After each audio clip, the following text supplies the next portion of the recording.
दृष्टि मेरे ऊपर है, लेकिन ये मेरे पास आ नहीं रही है। यहाँ कोई दूसरी दुकान है नहीं जिससे कि कुछ खरीदने के लिए खड़ी हो। तो भला आदमी था, गया बुढ़िया के पास, भैया मैं बहुत देर से देख रहा हूं कि आप यहां खड़ी हो, मेरी तरफ देख रही हो, कोई संकोच का कारण नहीं हो तो मां ये बताओ कि यहां क्यों खड़ी हो? तुम्हें कुछ चाहिए? तुम्हारे पास दवाई के पैसे नहीं है? तुम्हें मेरी सहायता की कोई जरूरत है?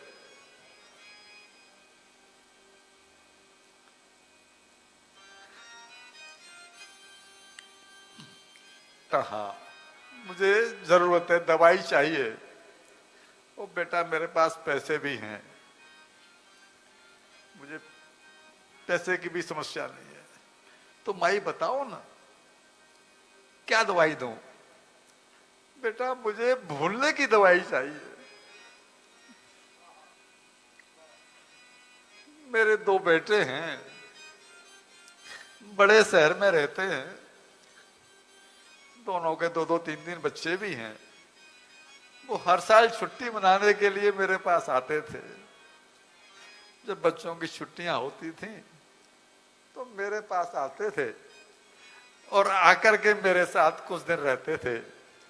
तो मैं साल भर तक उनके अगले इंतजार में जीती रहती थी गांव में। इस बार उनका तार आ गया है, चिट्ठी आ गई है कि भैया इस बार हम दुबई जा रहे हैं, हम तेरे साथ छुट्टियां नहीं मनाएंगे। और बेटा, जब से चिट्ठी पढ़ी है ना,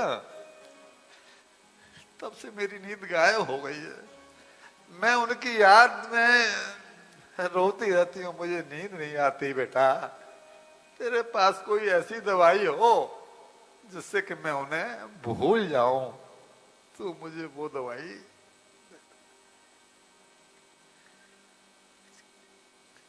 केमिस्ट की आंखों से झरझर आंसू निकले। भैया, वो दवाई मेरे पास नहीं, वो दवाई तो तेरे लल्लाओं के पास है। तेरी बीमारी का इलाज तो तेरे बेटों के पास है। अब तेरे बेटे जो है तुझे नहीं याद कर रहे हैं तो भैया मैं कहां से दवाई? ये भी कह रहे हैं भैया, तू कह रहा है कि मैं भूल जाऊं उस कृष्ण को जो मेरी आंखों का तारा है। कैसे भूल जाऊं? मैंने उसे अपने से अलग कभी माना ही नहीं है।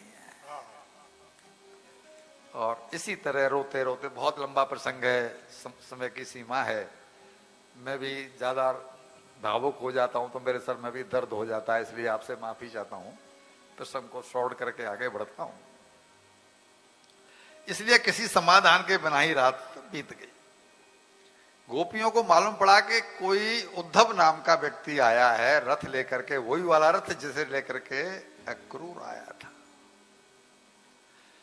तो अब वो सवेरे ही, ये तो गए ब्रह्म मुहूर्त में जमुना जी पर अपना शौचादिक कर्म निपटाने के लिए, और हजारों लाखों गोपियां वहां आकर के इकट्ठी हो गई नंद बाबा के दरवाजे पर।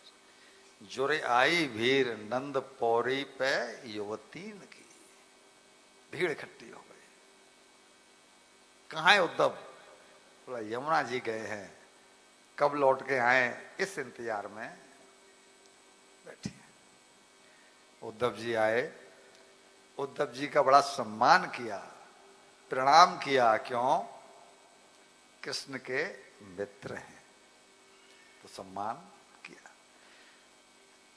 मालूम पड़ गया कि हमारे लिए कोई कृष्ण ने संदेशा भेजा है।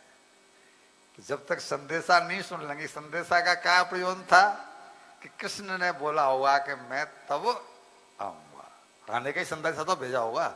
यही कह के तो गए थे कि मैं परसों आ जाऊंगा, लेकिन किसी कारण से देर हुई है तो इसका मतलब आएंगे तो जरूर। अब यही तो सुनने के लिए वो इकट्ठी हुई थी। और फिर कहती हैं कि उद्धव जी, आप संदेशा लेकर के आए हो, कृष्ण की बहुत सारी यादें हमारे जेहन में हैं, आओ चलो कल्ली वन में चल के बैठेंगे, हम अपनी कहेंगे और आपकी सुनेंगे। कदली कहते हैं केले का वन, तो केले के वन में ये लेकर के उनको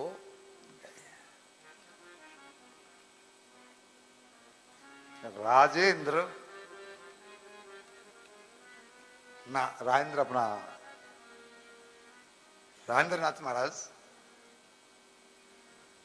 राजेंद्र नाथ जी महाराज का नाम क्या है पूरा?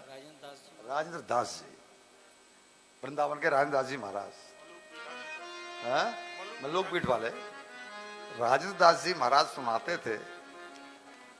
कुंभ में सुनी हमने उनकी ये कथा, उस समय हमारी भी कथा थी कुंभ में, अभी 2019 में उनकी भी थी। वो कह रहे थे कि गोपियों ने, गोपी से मतलब राधा रानी ने अपने दुपट्टे को जमीन में बिछाया और उद्धव जी से बोले कि आओ उद्धव जी विराजो। राधा रानी के दुपट्टे पर जैसे ही उद्धव जी बैठे,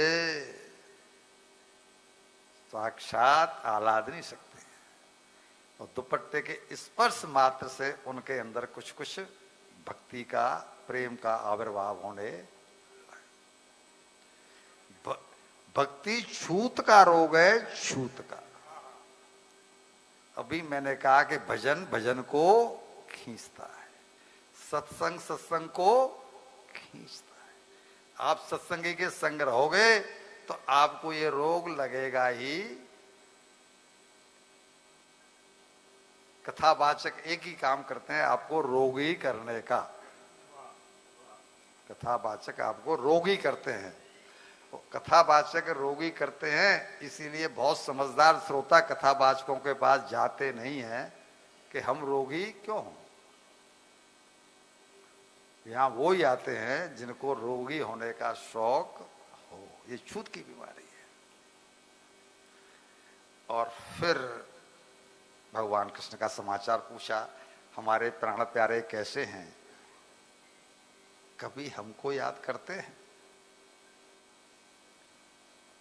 कैसे कहते हैं कि याद करते हैं? कैसे ना कहते हैं कि याद करते हैं? क्योंकि उनके लिए तो रो रहे थे, तभी तो उन्होंने भेजा है। तो बोले कि वो तो आपको हमेशा याद ही करते रहते हैं, आपकी याद करने के कारण ही तो मुझे यहां भेजा है। अगला प्रश्न कर दिया कि अगर उन्हें हमारी याद है तो फिर वो खुद क्यों नहीं आए? तुम्हें क्यों भेजा? तुम्हें भेजने का मतलब है कि वो हमें याद नहीं करते। उद्धव जी, हमने उनको दिल की गहराइयों से प्रेम किया है। हमारा प्रेम ऊपर ऊपर का नहीं था, दिल की गहराइयों से प्यार किया है। उनके प्रेम के कारण अब हमारा सोना, बैठना, खाना, पीना सब छूट गया है। हम किसी मतलब की नहीं रह गई। हमारे पति हमें पाकर के दुखी हैं, हमारे बालक हमसे दुखी हैं, हमारी सास दुखी है, हमारी ननद दुखी है। हम किसी काम की नहीं रह गई, क्योंकि हमने उनसे हृदय से प्रेम किया।